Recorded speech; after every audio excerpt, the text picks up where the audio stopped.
Polit bureau సభ్యులు రాఘవులు గారు, సుదర్శన్ గారు, నాగేశ్వర గారు, ఇతర కార్యకర్తలు లేదా పార్టీ వాళ్ళు, నాయకులు ఉండొచ్చు. కానీ ఇటువంటి ఆదరణ, ఒక శిలా విగ్రహము లభించడం అనేది అంత సులభం కాదు అని వారు చెప్పారు. నేను చాలా మనస్ఫూర్తిగా దాన్ని నమ్ముతున్నాను. ఎందుకంటే నాకు తెలిసి ఒక స్థానిక నాయకుడికి విగ్రహావిష్కరణ జరుగుతున్నది ఇది మొదటిసారి అయి ఉంటుంది. ఇది అంతటి ఆదరణ, అటువంటి ప్రజాభిమానం, రాఘవుల్ గారు చెప్పినట్టు ప్రజలతో మమేకమయ్యి ప్రజల మనిషిగా పార్టీ నాయకుడు అయినప్పుడు కూడా ఇవాళ ఈ వేదిక మీద ఉన్నటువంటి వివిధ వర్గాలను మీరు చూసినట్లయితే మొత్తం ప్రజలందరూ రిప్రజెంట్ చేస్తున్నారు. అటువంటి అభిమానాన్ని చూరగొని తన పార్టీ నమ్ముకున్న పార్టీనే కాకుండా ప్రజలందరికీ కూడా మేలు చేసినటువంటి వ్యక్తి శ్రీకాంత్ గారు. వారి యొక్క జీవితం ఆదర్శనీయం. మన సిపిఎం పార్టీ కార్యకర్త అయినటువంటి చిల్లచెల్ల రాములు గారి అబ్బాయి రాధాకృష్ణ గారు అయ్యప్ప స్వామి ట్రస్ట్లో పనిచేస్తూ స్వామి దగ్గరికి దీక్షకు వెళ్ళి అక్కడ కాలం చేయడం జరిగింది. నార్మల్గా అనుకుంటాము తను ఏదైతే దేవుణ్ణి నమ్మాడో ఆ దేవుడి దగ్గరికి వెళ్ళారు, అది చాలా పుణ్యం జరిగింది అని అనుకుంటాము. అలాగే ఇందాక చెప్పినట్టు, పెద్దలు చెప్పినట్టు పార్టీని నమ్ముకొని పార్టీ మహాసభకి వెళ్ళి జాతీయ స్థాయిలో నివాళి పొందడం అనేది కూడా అది నిజంగా అటువంటి పోలికనే నాకు అనిపించింది. చాలా గొప్ప విషయం అది. తను నమ్ముకున్న జీవితాన్ని చివరి దశ వరకు కూడా దాన్ని ముందుకు తీసుకుపోయి అక్కడే వారు బాధాకరమైనప్పుడు కూడా అటువంటి ప్లేస్లో అటువంటి మీటింగ్ జరుపుతున్న సందర్భంలో జాతీయ సభ కూడా ఒక స్థానిక నాయకుడికి నివాళిచ్చే గొప్పగా ఎదిగినందుకు సోమయ్య గారు చెప్పినప్పుడు ఎప్పుడు ఏ సందర్భం వచ్చినా హిస్టరీలో శ్రీకాంత్ గారి యొక్క మరణం కూడా ఒక హిస్టారికల్ ఈవెంట్ కావడము, ఇక్కడ వారి విగ్రహాన్ని ప్రతిష్ఠించడం కూడా మా అందరికీ కూడా గర్వంగా ఉంది. ఒక మిత్రుడికి ఇటువంటి గౌరవం లభించినందుకు కూడా మాకు గౌరవంగా ఉంది. ఈ అవకాశం కల్పించిన పెద్దలకి మరొకసారి బివి రాఘవులు గారికి, ఇక్కడ ఈ కార్యక్రమాన్ని చేసిన అందరికి కూడా ముందుగా నమస్కారం. నాకంటే ముందు మాట్లాడిన నాయకులు చాలా విషయాలు మాట్లాడారు. శ్రీకాంత్ గారు తన చిన్నతనం నుంచే ఉద్యమంలో ఎస్ఎఫ్ఐ నుండి అట్లాగే డివైఎఫ్ఐ ఇట్లా మొత్తం కూడా ప్రజా ఉద్యమంలో కీలక పాత్ర పోషించడమే కాకుండా చివరి వరకు కూడా ఏదైతే కమ్యూనిస్టు పార్టీ అంటే క్రమశిక్షణకి, నీతికి, నిజాయితీకి, నిబద్ధతకు మారుపేరుగా ప్రతి కార్యకర్త చెల్లెల్లాగా ఉద్యమంలో వాళ్ళకు సహకరిస్తూనే ఏ కార్యక్రమం చేసినా కూడా ప్రోత్సాహాన్ని ఇస్తూ ఉద్యమంలో ప్రతి కార్యకర్త నిలుపుకోవడం కోసం చేసేవారు. అంతేకాకుండా ఈ ఖమ్మం పట్టణంలో నేను వచ్చిన దగ్గర నుంచి కూడా చూస్తున్నా, ఇల్లందులో వాళ్ళ అత్తగారు ఇల్లందు అయినప్పటికీ కూడా ఇల్లందు కూడా చాలా కార్యక్రమాల్లో చూశారు. ఇక్కడికి వచ్చిన తర్వాత జిల్లా సెక్రటరియట్ సభ్యులుగా తన దగ్గర నుంచి కూడా పరిశీలించిన పరిస్థితి వచ్చింది. తను అనేక ఉద్యమాలకి ఇక్కడ ఖమ్మం సెంటర్లో జరిగినప్పుడు ప్రతి ఉద్యమానికి కూడా నాయకత్వ బాధ్యత వహించడమే కాకుండా తన గొప్ప చెప్పిన బాధ్యతని అత్యంత కీలకంగా భావించి ఆ కార్యక్రమం సక్సెస్ కావడానికి నిరంతరం కృషి చేసే గొప్ప నాయకుడు శ్రీకాంత్ గారు.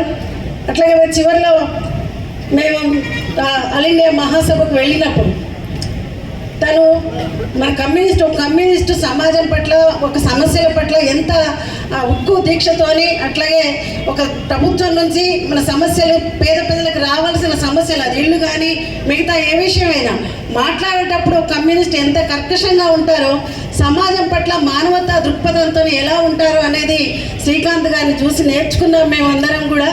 అట్లాగే చివరిలో మేము ట్రైన్లో అందరం, సుదర్శన్ గారు ఇంతకు చెప్పిన మేమందరం కూడా డెలిగేట్గా వెళుతున్నప్పుడు ఆ ట్రైన్లో మన మహబూబాద్ జిల్లా సెక్రటరీ భార్య అందరికి కూడా మీరెవరూ తెచ్చుకోకండి, మేము పంపిస్తాం భోజనాలు వండని, తను పులిహోర అట్లాగే పూరీలు అవన్నీ పంపించినప్పుడు ఆ ట్రైన్లో వడ్డించేటప్పుడు శ్రీకాంత్ గారు శ్రీను గారితో మహబూబాద్ జిల్లా సెక్రటరీ అంటున్నారు, అన్న చాలా బాగున్నాయి అన్న వదిన గారు వండిన వంటలు, నా తరఫున వదిన గారికి థ్యాంక్స్ చెప్పండి అని తను ఆ చివరి మాటలు ఎంతో అభినందిస్తూ, అంటే చిన్న విషయానికి కూడా స్పందించేటువంటి మనస్తత్వం, అట్లాగే సమాజం పట్ల బాధ్యతగా ఉండే మనస్తత్వం ఒక కమ్యూనిస్ట్కి ఉంటుంది.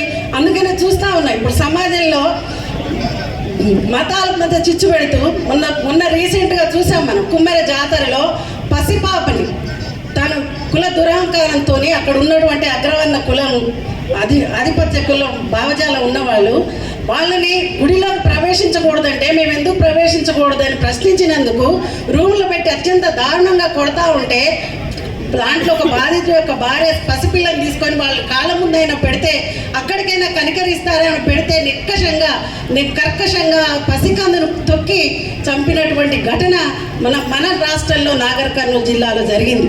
మరి అత్యంత దుర్మార్గంగా మతాల పేరుతో కులాల పేరుతో కేంద్రంలో ఉన్న ప్రభుత్వం కానీ రాష్ట్రంలో ఉన్న ప్రభుత్వం కానీ బాధ్యత రాహిత్యంగా కళ్ళు మూసిపోయి ప్రవర్తిస్తూ ఉంటే అలాంటి వాళ్ళకి శిక్షలు వేయడంలో ఈనాడు బూర్జువా పార్టీలు ముందుకు రావడం లేదు. కానీ కేరళలో ఉన్నటువంటి బీజేపీకి వ్యతిరేకంగా అక్కడ బీజేపీ భావజాలానికి వ్యతిరేకంగా కేరళలో సిపిఎం పార్టీ అక్కడ ముఖ్యమంత్రిగా ఉన్న దగ్గర ఈరోజు చూసాం. మొన్న పసిపాప తన డెడ్ అయ్యి చనిపోయింది కేరళలో. ఆ పసిపాప తల్లిదండ్రులు ఆ పాప యొక్క అవయవాలు దానం చేసి 8 మందికి ప్రాణం కాపాడేటట్టుగా అక్కడ ఉన్నటువంటి తల్లిదండ్రులు ఆదర్శంగా నిలిచారు. అంటే కమ్యూనిస్టు పరిపాలించే రాష్ట్రంలో భావాలు ఎలా ఉంటాయి, బూర్జువా పరిపాలించేటువంటి రాష్ట్రంలో భావాలు ఎలా ఉంటాయో మనకి క్లియర్గా కనబడతా ఉంది. అందుకనే ఈ సమాజం పట్ల బాధ్యతగా వ్యవహరించే కమ్యూనిస్టులని భవిష్యత్తులో ఈ దేశంలో బీజేపీ అధికారంలోకి వచ్చిన దగ్గర నుంచి కూడా మహిళల పైన అట్లాగే మైనారిటీల పైన జరుగుతున్న దాడికి ఈరోజు కమ్యూనిస్టుల అవసరం అయితే ఉంది. అలాంటి గొప్ప కమ్యూనిస్టు మనం ఈరోజు చాలా అవసరం ఉండే, అయినా కూడా ఒక సమాజానికి ఒక దిక్సూచిలాగా నిలిచి చివరి వరకు కూడా పోరాడి అమరులైనటువంటి శ్రీకాంత్ గారు ధన్యజీవి. అట్లాగే ఈ బోస్ సెంటర్లో తన ఎప్పటి నుంచో ఉద్యమాన్ని నిర్మించి ప్రతి కార్యక్రమం కూడా ఇక్కడ నుంచి స్టార్ట్ చేసినటువంటి గొప్ప వ్యక్తి. అట్లాంటి వ్యక్తి ఇక్కడ ఒక స్తూపం మన విగ్రహావిష్కరణ అయితే ఈ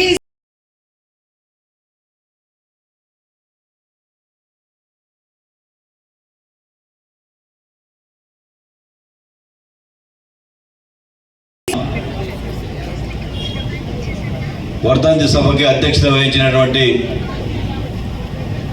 డివిజన్ కార్యదర్శి వై విక్రమ్ గారు, ఈ స్తూప ఆవిష్కరణకి రావాలని కోరగానే బివి రాఘవ గారు సిపిఎం పార్టీ పోలిట్ బ్యూరో సభ్యులు రావడం సంతోషించదగ్గ విషయం. వారికి పార్టీ రాష్ట్ర కార్యదర్శి వర్గ సభ్యులు పోతిన సుదర్శన్ గారికి, నున్నా నాగేశ్వరరావు గారికి, వేదిక మీద ఉన్న పెద్దలకి, వ్యాపార ప్రముఖులకి, పార్టీ రాష్ట్ర డివిజన్ జిల్లా నాయకత్వానికి, వేదిక ముందు కూర్చున్నటువంటి అన్ని కార్మిక వర్గాల విభాగాల నుండి పెద్ద ఎత్తున తరలి వచ్చారు. సానుభూతి పనులు, పార్టీ శ్రేణులు, ఈ ప్రాంత ప్రజలందరికీ కూడా నమస్కారాలు తెలియజేస్తున్నాం. ఈ ప్రాంతంలో బోస్ సెంటర్లో ఇక్కడ ఎర్ర జెండా విత్తనాలుగా మేమందరం వచ్చాం.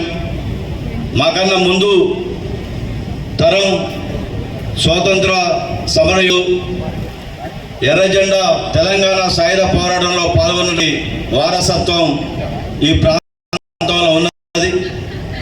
ఆ విధంగా ఈ ప్రాంతంలో పూర్తికాలం కార్యకర్తలుగా మన జీవితాలు అర్పించాలా ఈ శ్రమజీవులకి, ప్రజలకని ఎర్ర శ్రీకాంత్ అన్న మేము 1990 నుంచి కూడా పూర్తి కాలం కార్యకర్తలుగా కొనసాగుతున్నాం.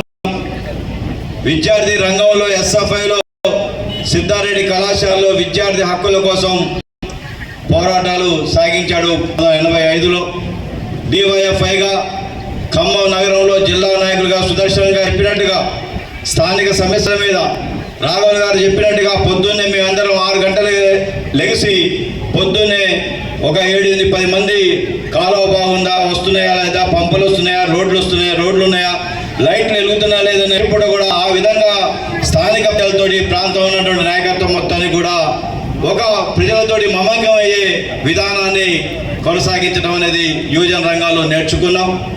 ఆ తర్వాత శ్రీకాంతన సిఐటిగా మార్కెట్ అమాలీలు కానీ, మిర్చికోళ్ళు కానీ, బుక్కేసిన్ గారు ఏదైతే నాయకత్వం వహిస్తున్నారో ఆ మిర్చికోళ్ళు యూనియన్కి గౌరవాధ్యక్షులు కానీ, సిటీ కిరాణం కానీ, ఎఫ్సిఐ కానీ, కట్టెల మండలి కానీ, ట్రాలీ ఆటోలు కానీ అన్ని కార్మిక రంగాలలో, బ్యాంక్ ఎంప్లాయీస్లో కూడా, మధ్యతరగతి వర్గాల్లో కూడా అత్యంత చాకచక్యంగా ఒక మంచి పరిపూర్ణమైనటువంటి విప్లవకారుడిగా, కమ్యూనిస్టుగా అందరితో మమేకమైనటువంటి వ్యక్తి శ్రీకాంత్ అన్న. ఆయన నుండి మేమందరం కూడా ఏదైతే మా నాన్నగారు ఎర్ర వెంకన్న గారు తెలంగాణ సాయుధ పోరాటంలో జాల్నా జైలుకు పోయి వచ్చిన ఆయన చరిత్రను కూడా ఇని మేము స్ఫూర్తి పొంది కమ్యూనిస్టుగా, సిపిఎం పార్టీగా ఉండాలి. ఎర్ర కుటుంబం అంటేనే ఎర్ర జెండాలో ఉండాలి, ఆ ఎర్ర జెండా నీడలోనే కొనసాగాలి ఈ ప్రజల కోసం అని భావించి ఆ విధంగా ఉన్నాం. దానికి ఈ ప్రాంతంలో ఉన్నటువంటి నాయకత్వం మొత్తం కూడా, అన్ని వర్గాల నాయకత్వం మొత్తం కూడా సంపూర్ణంగా సహకరిస్తూ వచ్చారు. ఈ 31వ డివిజన్లో దాదాపుగా ఎన్నికలు స్టార్ట్ అయిన నుంచి 1952 నుంచి కూడా ఇక్కడ సిపిఎం పార్టీగా, కమ్యూనిస్ట్ పార్టీగా గెలుచుకుంటూ వచ్చింది. ఆనాడు ఎర్ర వెంకన్న గారు కౌన్సిలర్ కానీ, తర్వాత ఎర్ర సుకన్య గారు 2 దఫాలు కానీ, ఎర్ర శైలజ గారు, ప్రస్తుతం ఎర్ర గోపి గారు, మధ్యలో ఎస్టీ నియోజకవర్గం అయింది ఇది. అయినా కానీ రామదాస్ గారు లాంటి వాళ్ళు ఎస్టీ నియోజకవర్గాలు కూడా గెలిపించుకుంటూ 52 నుంచి కూడా ఈ ప్రజలతో మమేకమై వస్తున్నటువంటి వారసత్వ లక్షణాలు కలిగినటువంటి పార్టీ సభ్యులు, సంపూర్ణమైనటువంటి కార్యకర్తలు, విప్లవకాలు ఈ ప్రాంతంలో. ఆ విధంగా సిపిఎం పార్టీ ఒక మంచి స్ఫూర్తి. ఈ రోజున కుటుంబాలలో వర్ధంతి సభలన్నా కానీ, లేదంటే ఇతర జ్ఞాపకాల యొక్క సంవత్సరికాలన్నా కానీ వాళ్ళ కుటుంబాలకి పరిమితం అవుతుంది. ఇంత ఘనంగా జరగటం అంటే, జిల్లా నలుమూల నుండి వచ్చినామంటే అది ఎర్ర జెండా, అది సిపిఎం పార్టీ. సిపిఎం పార్టీలో ఉండబట్టి ఈరోజున ఇంత పెద్ద ఎత్తున కార్యక్రమాలు జరిగినాయి. అందుకనే రుణపడి ఉంటాం సిపిఎం పార్టీ నాయకత్వం అయినప్పటికీ. మేము మరొకసారి సిపిఎం పార్టీకి రుణపడి ఉంటాం. ఖచ్చితంగా మార్క్సిజం లెనినిజం ఆధారంగా ఏదైతే సిపిఎం పార్టీ భావాలు ఉన్నాయో, ఈ దేశంలోనే ఒక సంపూర్ణమైనటువంటి కమ్యూనిస్ట్ పార్టీగా స్పష్టమైనటువంటి అవగాహనతోటి ఈ పెట్టుబడిదారి కార్పొరేట్ వ్యవస్థకి, మతోన్మాద వ్యవస్థకు వ్యతిరేకంగా కార్మిక, కర్షక, విద్యార్థి, మేధావి, మహిళా హక్కుల కోసం పోరాడేది ఒక శాస్త్రీయబద్ధంగా భారతదేశంలో ముందుకు సాగుతుంది సిపిఎం పార్టీ. ఓట్ల, నోట్ల, సీట్ల కాకుండా ఈ శ్రమజీవుల కోసం, మోడీకి వ్యతిరేకంగా, విధానాలకు వ్యతిరేకంగా ఈనాడు ప్రజలందరినీ కలుపుకొని తీసుకొని పోతున్నది సిపిఎం పార్టీ. అలాంటి సిపిఎం పార్టీలో మనందరం ఉండటం గర్వకారణంగా భావిస్తూ, శ్రీకాంత్ అన్న ఏదైతే ప్రజలతో మమేకమై ఉంటున్నాడో దాన్ని మేము ఆదర్శంగా తీసుకుంటున్నాం. ఆయన అధ్యయనానికి ఏదైతే ప్రాధాన్యత ఇస్తున్నాడో ఈ ప్రాంతంలో ఉన్నటువంటి పార్టీ శ్రేణులందరూ కూడా ఆ విధంగా ముందుకు పోతాం. ప్రజా సమస్యల పరిష్కారంలో, ప్రజల కోసం నిరంతరం పనిచేయడంలో ఆయన బాటలో పయనిస్తామని ఈ యొక్క కార్యక్రమంలో రాష్ట్ర, జిల్లా, కేంద్ర నాయకత్వానికి హాజరైన మీ అందరికీ కూడా విప్లవ ధన్యవాదాలు తెలియజేస్తూ నాకు ఈ అవకాశం